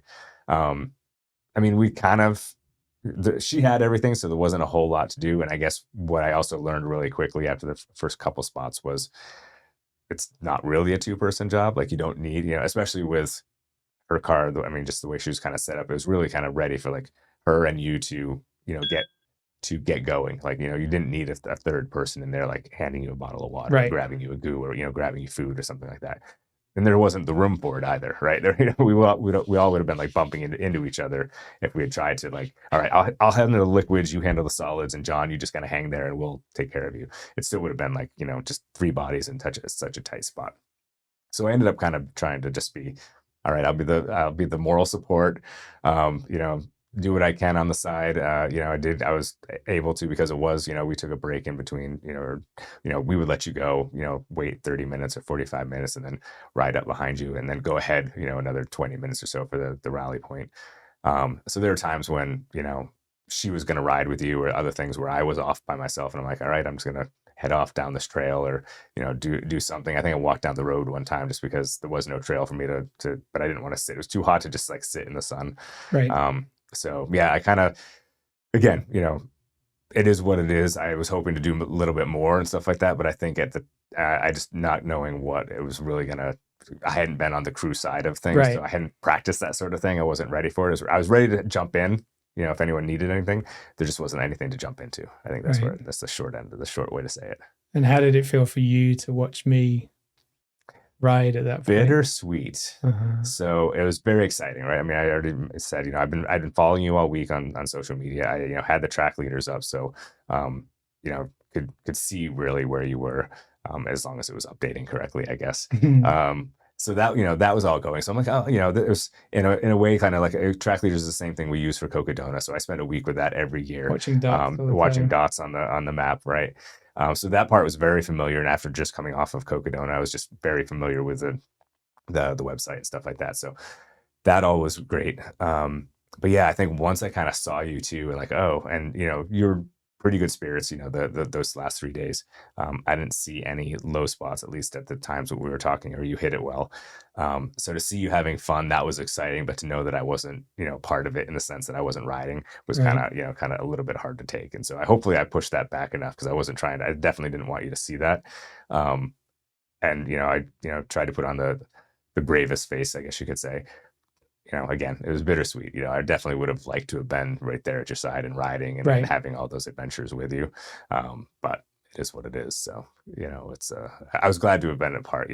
I could have sat at home and just, continued to watch you and comment on Facebook and stuff like that. And, but I was like, you know what? I feel like, I did all this, and I can't be there in person for the whole week, but I can be there in person for those last 3 days, and then do what I can. And again, physically it wasn't a whole lot. She had it all done, but I was there and I was happy to be there and do whatever part I could. So it was fun. It was worth it. It was worth it.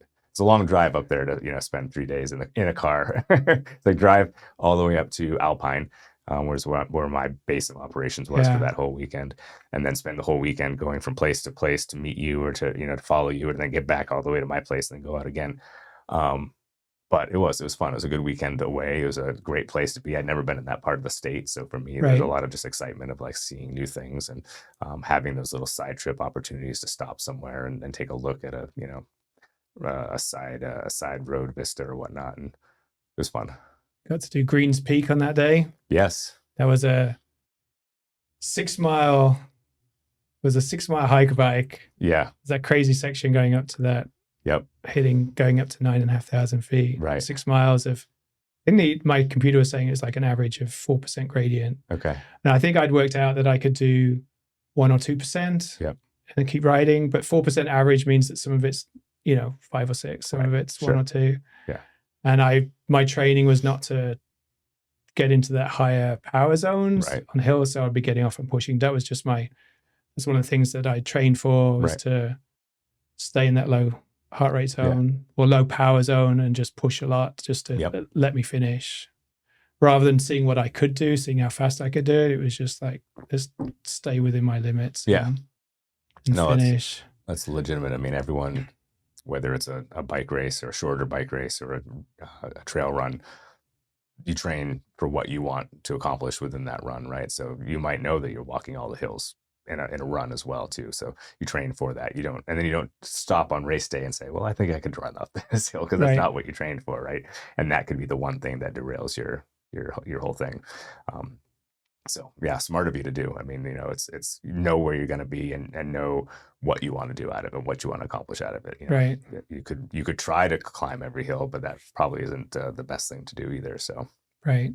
But yeah, I mean, it was great to have you out there. I think on the second day and the last day, I think you were a bit more strategic about meeting me at different places and managing your own time, and like, I had the routine down a little bit better. Yeah, the first day was a little rough, just trying to figure it all out. Not that it was like complex, right. but there's just to try and find your part in it, and what, like, because I think that first day you were there pretty much for the whole of the ride, and the second day you were more strategic and just being there for some of it. And I think again you kind of missed me at one point, right? Because I was going too fast or something. At the other Bear Lake. I was going to say it was another lake, and I'm not sure if that was another where the track leaders wasn't keeping up, and I shouldn't say it's not track leaders issue. I think it was more of a service issue. So sometimes if you don't have it's not the. I know it was some super fast, super fun downhills at the beginning of that day. Right. Luckily, I wasn't the one who you were supposed to meet at. You didn't miss anything by missing me. I just missed you in areas that I'd wanted to catch up to you. And so yeah, it all worked out in the end. But there were a couple, and I'm not sure why specifically that area. I think it was just because it was close to Alpine at that point, and I was like, oh, I can be there. Right. And you just got there and through faster than I could drive up over the hill from where I was. So yeah, I was just remembering because there was a section towards the beginning of that day. So that last day, Craig had posted this thing a while back about all the animals and things that were on the ride, like the bears at this place, mountain lions at the beginning, and then like I don't know how many 28 packs of wolves along the Blue River area. So I've got like wolves on my mind for that last day. And when you have something on your mind, you start to see it. Kind of like when you're thinking about buying a car, you see it everywhere. So I'm riding and I'm just riding super fast, and suddenly I look down and there's these two. I thought they were wolves running next to me. And one of them even looked, I think might have been a husky or something. It even looked kind of very wolf-like. And I suddenly had this because they came up super quietly, and that's how I always imagine like wolves would be. Suddenly they're riding along and suddenly they're there. But they were like a couple of dogs that had come from a campsite just ahead. But it was that moment of, okay, I'm in the wilderness. There are these animals out there. This is how it ends. Yeah. Or is this how it ends, I guess, right? It's like, oh my God. What are they going to do? And then they just ran off. But the last day, bittersweet, finishing off, but also like so much downhill and beautiful downhill. There's one like 9-mile section, probably dropped 3,000 or 4,000 feet, lots of switchbacks, just beautiful clouds in the distance, like starting to see New Mexico in the distance, mountains. And lots and lots of downhill, and a surprising amount of uphill. I thought it was a downhill day, but there was still 3,500 feet of uphill. Climbing, It's like, holy crap. It's like other days, other days were supposed to be rolling, but it just felt like endless uphill. But it's hard. And then got to do some riding with Kelly again, which is great. Then hit the Blue River towards the end. And it was a nice like section where I got to ride through some water, the creek, and then I took my time along there. I would ride and I would stop, and I was just trying to take it all in because I didn't really want to finish at that point. And the nutrition, I got my nutrition dialed in, and I felt like as long as I kept putting nutrition in my body, I could just keep going, which was amazing. Probably my preparation, and then having done 8 days of riding, you probably got some fitness built in and some tiredness. But and it's pretty. It's like got the river, then suddenly it goes up and suddenly it goes down, and then I'm stopping and I'm thinking and looking around me, just trying to take everything in rather than think about other things, just trying to be in the moment.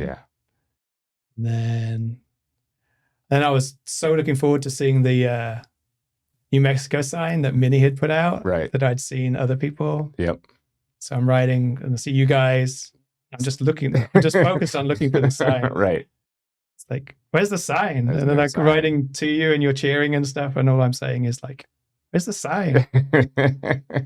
I want to see the New Mexico sign. And there wasn't. Someone had taken it down. It wasn't there. It was gone. It was just us standing in an arbitrary space. The only reason why I knew I was in New Mexico, is that my phone, the time would change. If I walked 10 feet this way, it was 4 o'clock. If I walked 10 feet this way, it was 5 o'clock. And I'm like, okay, I'm here. I'm at the border. That's very scientific. Yeah, exactly. Because there was nothing. There was no welcome to or you are now leaving Arizona signs.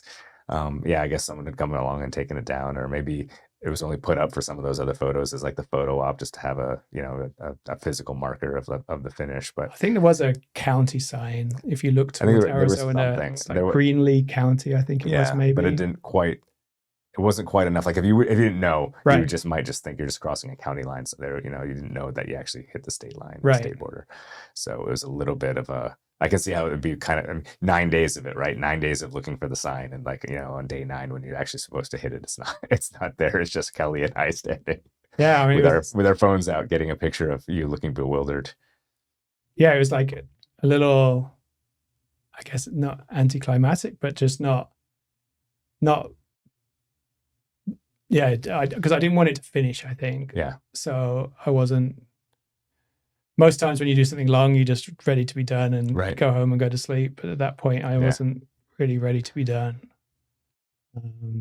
But it was great to see you guys and have beer and spill beer all over your car. And we did the appropriate toast and pop the suds a little bit. Yeah, and then we headed up to Alpine. Yep. And had lots of food. Good food. Yeah.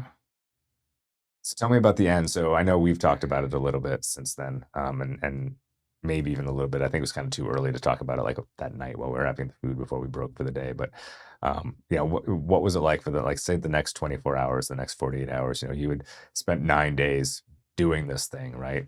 And then all of a sudden you stop pretty abruptly. I mean, when you got to that end point and there's no like, oh well, today I'm only going to do 3 hours on the bike, or today I'm only going to do a little bit. It's like you kind of were done. I mean, I assume, because if I remember correctly, you and Kelly came down the next day. I think you stayed one more night. I went home. Yeah.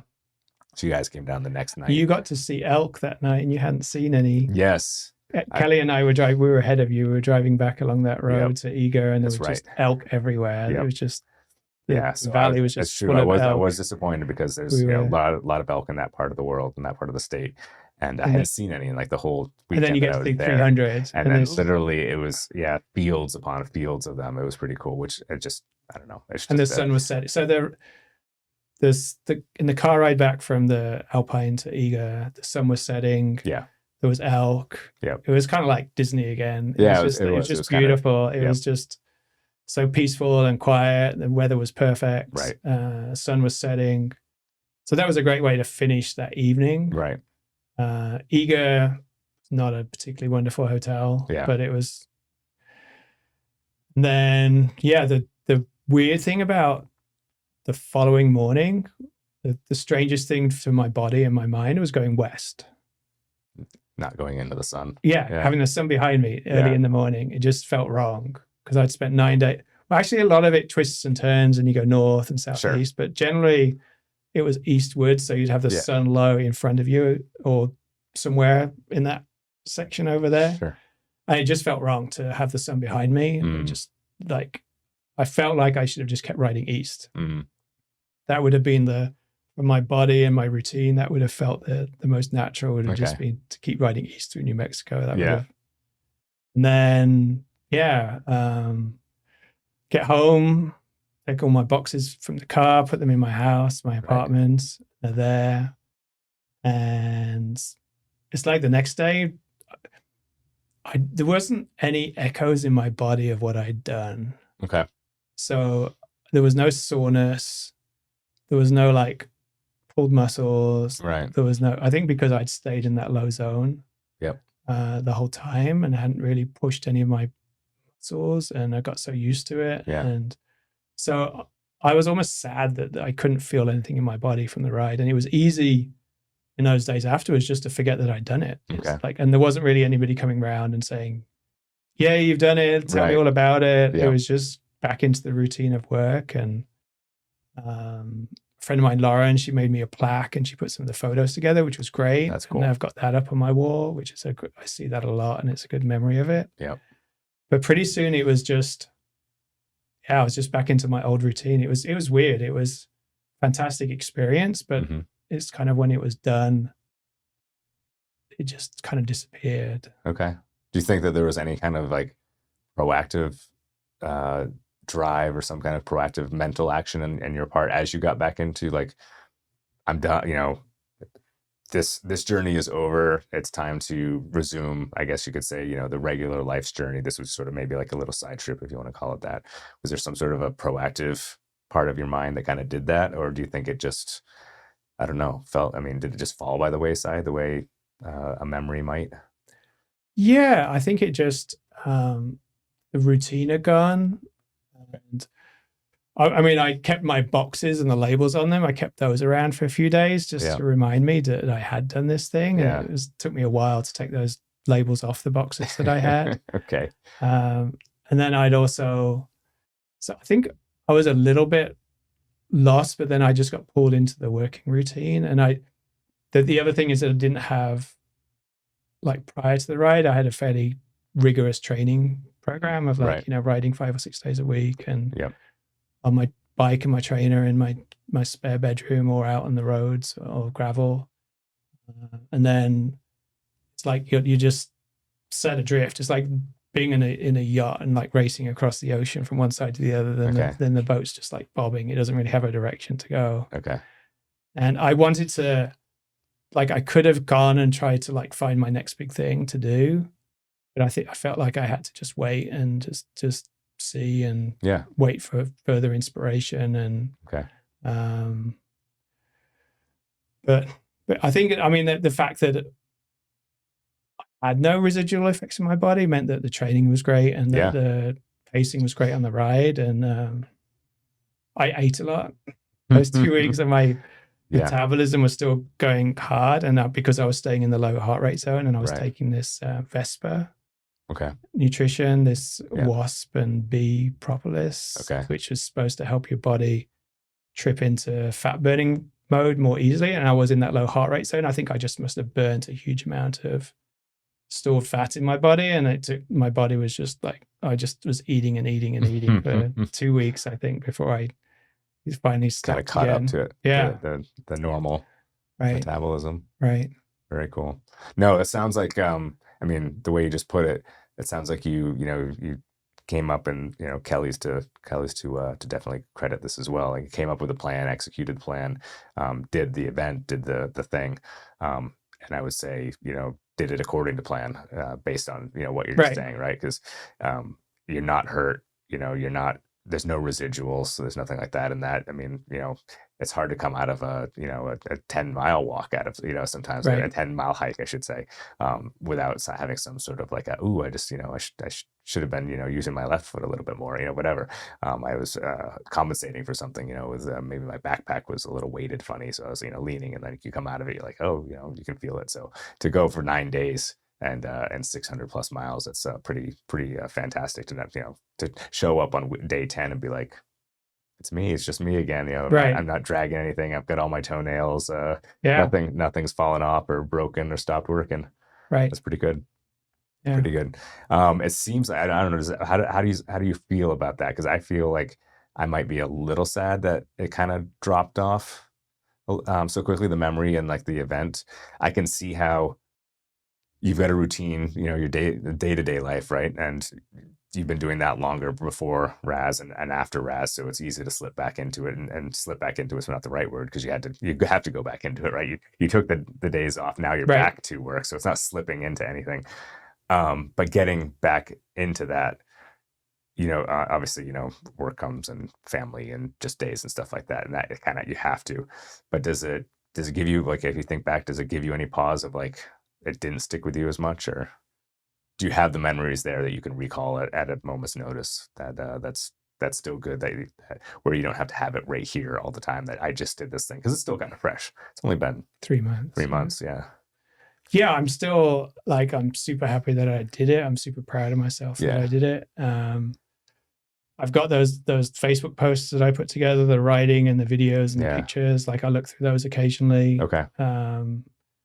And having like the connection to the community as well, the gravel riding community, following other people that are doing other things and following along with them and trying to be inspired by them and for the next big thing. And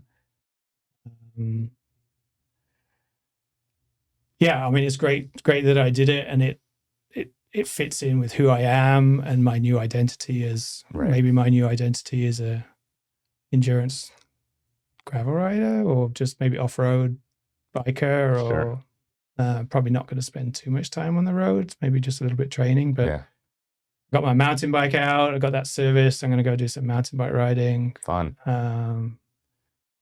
Got some ideas for what I want to do next. So you are thinking now. Yeah. That was going to be the question coming up, but figured I'd wait for it anyway. No, that's good. This identity that you've slipped into, we'll use that word again. It definitely fits you. I mean, it's certainly not far off from anything that I've known of you for the last decade, one way or another, whether you might have been shorter distance, when we first met, coming off a road, more trails at that time and stuff like that. So different, if you want to call it different surfaces, or, we all, right. we make jokes back and forth about roadies and trail runners or mountain bikers and road riders. So, there's that, rivalry, I guess you could say, that friendly rivalry between the different groups of us. But it still fits who you are. I mean, in the big picture of, who John Wyatt is, you've been an endurance athlete for much longer than I've known you. And, you've kind of steered yourself into these different cool little niches all along the way of, triathlons to more running oriented, to now more cycling oriented, and getting back on the mountain bike after your own little accident, several years ago that took you off of mountain biking for a little bit. So cool to see that you've come all this way and come out the other side, and still happy with it, right? Still finding that next adventure. And I think it's kind of cool too in the way that it's not a rebirth. It's not like a complete, reinvention, that's a good word too, of you every single time.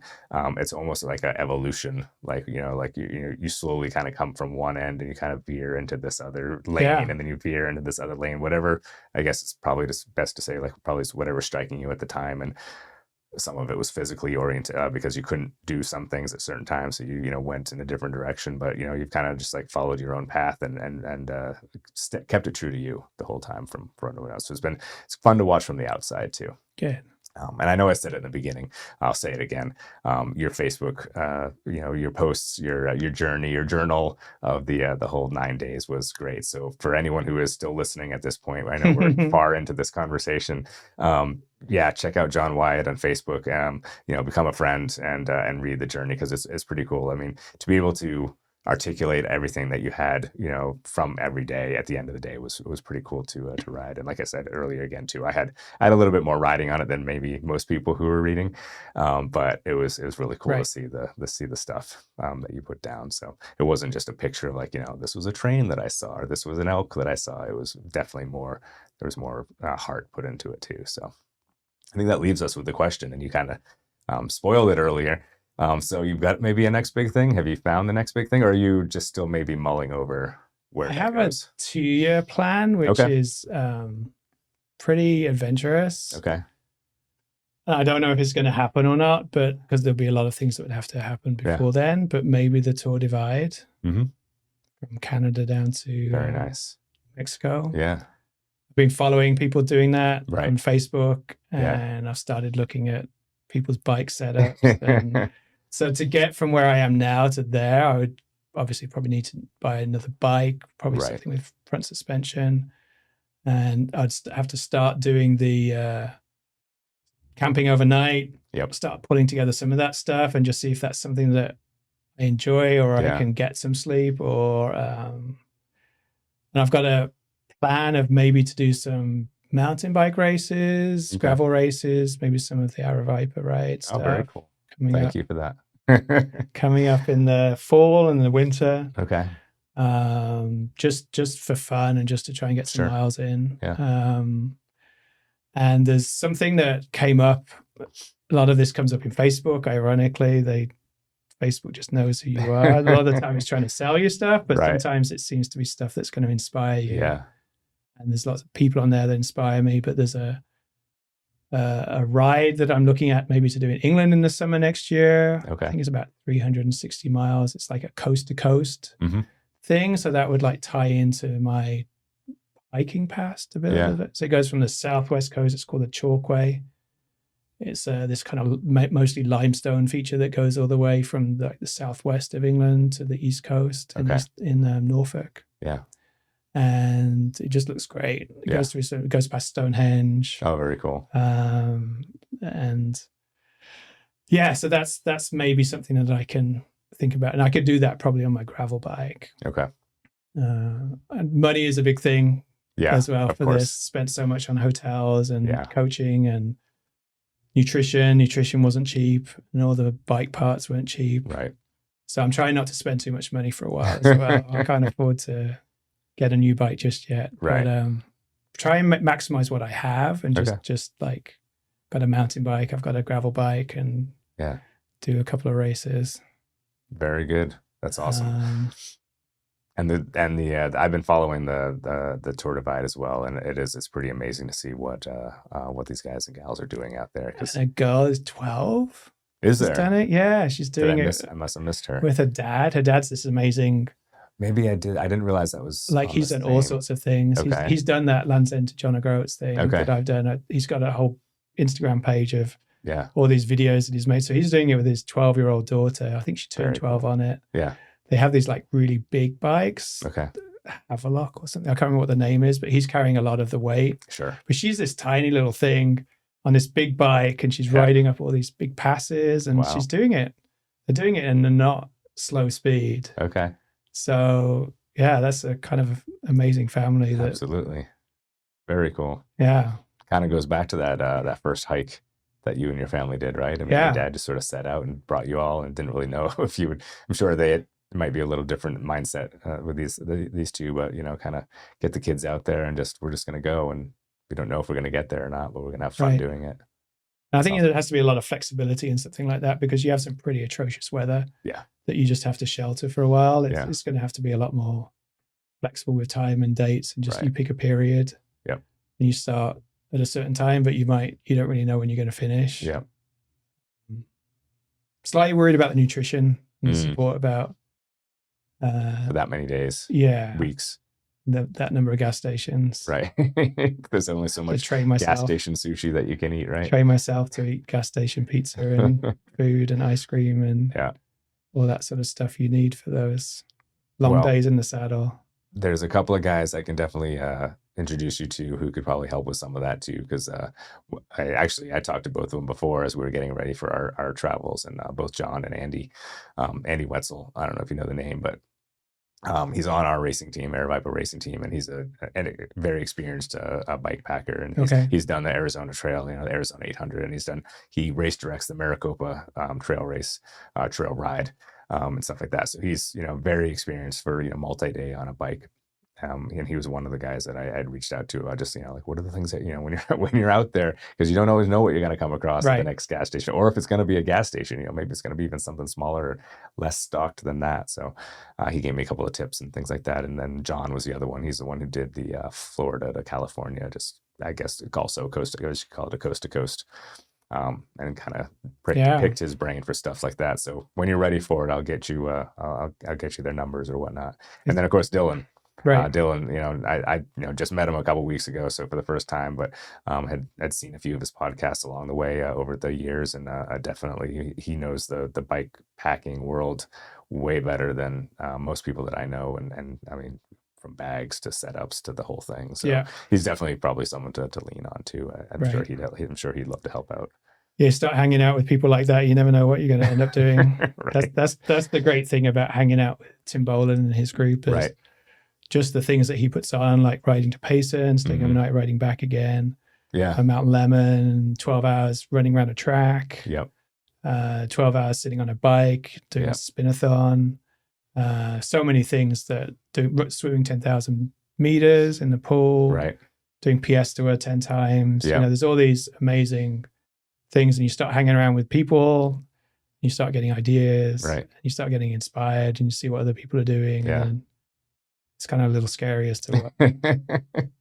Yeah, the fun things are the ones that are like just thought of, right? Just out of nowhere, like let's just go do that, and then we'll do it like 3 or 4 more times in a row, or let's just do X amount of miles or X amount of hours.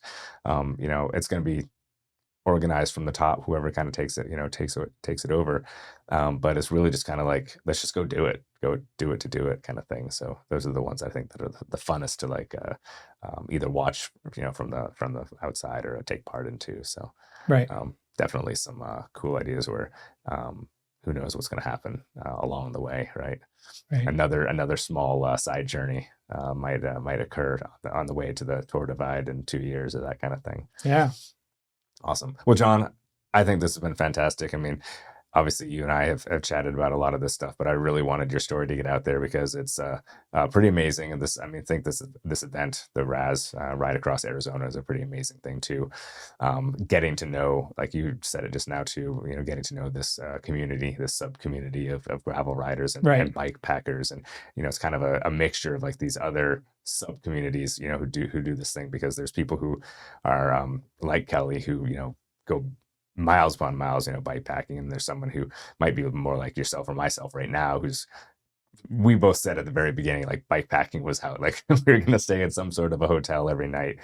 We wanted a bed, we wanted a shower, that kind of thing. We weren't quite ready for the truly, I guess, hardcore. Yeah, I did the touring edition. Yeah, the comfort, the comfort edition. So not quite ready to give up all my sleep and do it. Right. To try I think that's what Craig wanted. I think people to try and do it, to enjoy it, and to do it as a sightseeing thing, and to take in what you're seeing. Because I think that if you're doing it like to do it as fast as you can, bike packing, then you're trying to get there as quickly as possible. Sure. You're not really trying to enjoy it. So. Right. Yep. Yeah. And and that's for some people, like that's all some people want is like, the FKT on whatever. Right. And that's all in good. But I do believe I've heard him say that, the journey is what he kind of set this place in motion for. So thanks for coming out and sharing your story. And I wish you luck in the next 2 years, and I can't wait to hear about it and probably hopefully maybe participate here and there on some of these things too, as soon as I can ride again, because I'm very much looking forward to getting on a bike and doing some of these things. So thanks again. And everyone who is still listening and watching, thank you also for sticking with us on this episode. We will catch up with you next time. See you. We here at Aravaipa Rides would like to thank our partners and sponsors. First up, and coming back for the 2025 race season, our charity beer garden sponsor, Oso Brewery and Distillery. Oso crafts delicious beers at locations around the valley. There's always a brewery near you. If you live in the South Mountain area, Emigos Bike Shop is the shop for you. This year, Emigos is partnering with Aravaipa Rides, so all of you racers can bring your bike in for a pre-race tune-up or a post-race workup and get preferential scheduling to get you back out and riding quickly. You can also save 10% on all merchandise and supplies from the retail store as well. Savage Bike Shop in Surprise, Arizona will be rolling out its mobile mechanic van to all of the Aravaipa Rides races in 2025. Call them ahead of time to schedule a quick pre-race check-in at the race venue, or in case of mishap on the trail during your race, they'll help you get your bike going again so you can finish strong. Please help us to thank our partners and sponsors by visiting them when you can.